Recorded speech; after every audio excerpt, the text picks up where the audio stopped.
I'm gonna hook up power. You pull it out here. Oh, okay. That don't work, right? So you need that gizmo. That gizmo goes like this. That plugs in. Okay. Now you have 110 access. Now the camper's plugged in. What's happening? Still beeping. Oh, okay.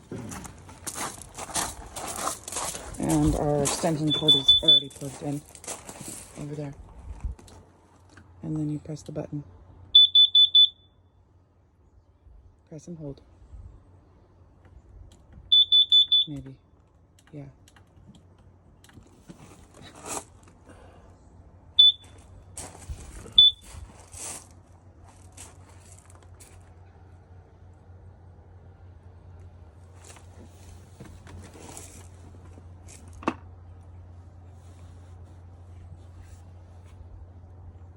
And that is how you shut off that stupid beeping freaking noise from the carbon monoxide detector going off when the battery is low.